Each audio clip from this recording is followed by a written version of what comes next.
Shana Tova and good evening. I can confidently state this is not how I envision giving this speech.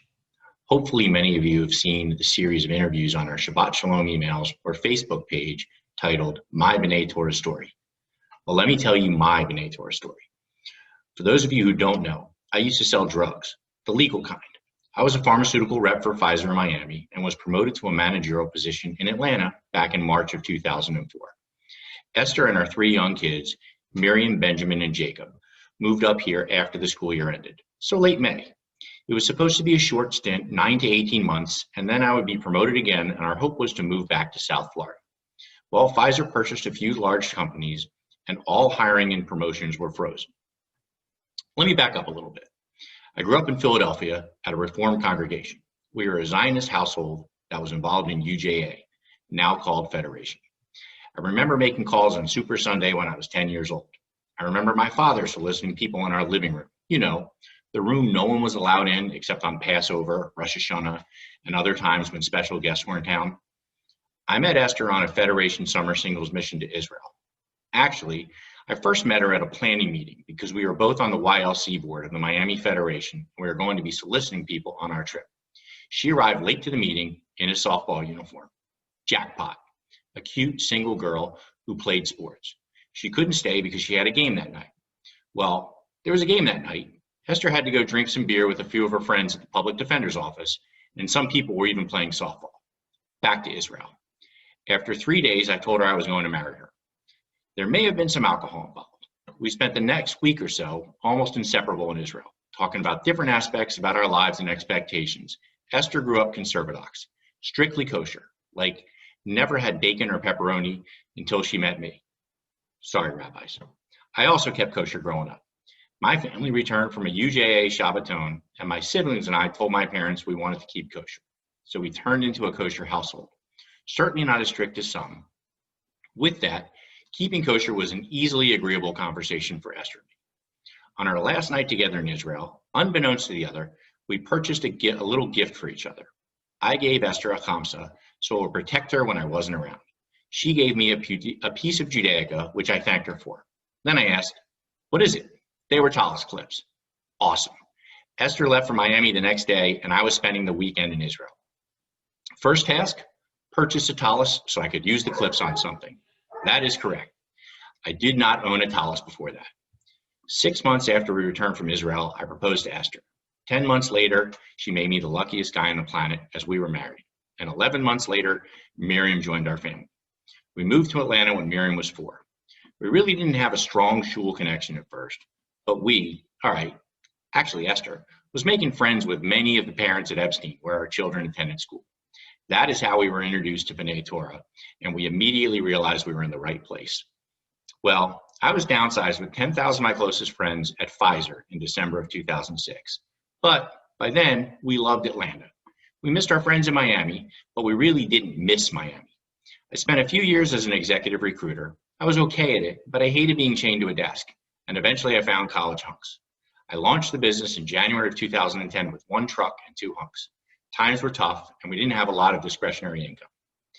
I remember going to B'nai Torah leadership, hat in hand, asking for a dues subsidy.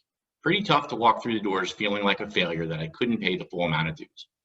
The executive director was so kind. He explained that we have a society, the Shomrei Torah Society, where people give tzedakah specifically to assist congregants who need dues subsidies. Remember I explained I grew up in a Federation household? Tzedakah was in my blood. So was volunteering. I certainly didn't have the ability to help then, but I hoped that someday soon I would be able to give back. My business continued to grow, and I was able to give back. I actually became co-chair of the Shomrei Torah Society. I told my story of how we were helped, and we increased both the number of participants as well as the amount donated. And then I said yes. Rabbi Heller invited me to breakfast, and I said yes. We had a nice conversation about how I may be able to help the shul. With my business doing well and running smoothly, for the most part, I had time to give back, time to donate. I didn't realize I was being sized up by Rabbi Heller. Fast forward a few weeks, and Elizabeth Fladell asked to meet me for coffee. She was on the nominating committee for the board. I, of course, said yes. I'd be happy to serve on the board of directors. Well, she didn't ask me to just serve on the board. She asked me to be executive vice president and then president. After I picked my jaw up from the ground, I started asking some questions like, did everyone else already say no? I've spent the past 2 years learning under the tutelage of Michael Siegel. He did an amazing job leading our school. It's not easy being the next coach after Vince Lombardi. And in following in his Sasquatch-sized shoes isn't challenging enough, let's throw in a global pandemic. We are very lucky to have strong professional leadership at B'nai Torah with Rabbi Heller, Rabbi Konigsberg, Natalie Sarnett, and their entire teams. And we are very lucky to have a passionate board of directors and many other volunteers assisting us.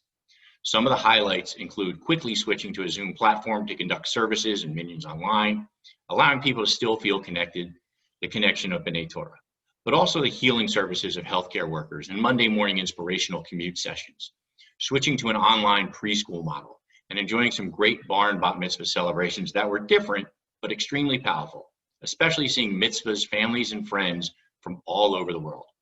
Some of you had the same experience I had, coming hat in hand and asking for help. We estimate that 30% of people watching right now have suffered some financial impact. And if you are lucky enough to not be one of those, now is your chance to step up in a big way. Please consider increasing your Kol Nidre pledge from last year by 10%. If you have been affected, don't be shy about letting us know and how we can help. Consider giving $18 so you can hold your head up high and say, yes, I got help, but I also gave. There's a postcard in every high holiday bag. If you haven't already returned it, please look for it after the holiday and drop it in the mail. There are many ways to help beyond the financial impact: volunteering, being a part of a minion, and other things as well. How can you contribute? Certainly don't wait for Rabbi Heller to take you to breakfast. The effort to get over 1,000 high holiday bags delivered so we could be all at home together was no simple task. Thank you to everyone who assisted with making this high holiday season meaningful. As I mentioned at the start, this is not how I envisioned giving this speech. And I'm confident that no one thought we were going to be watching Kol Nidre on a computer.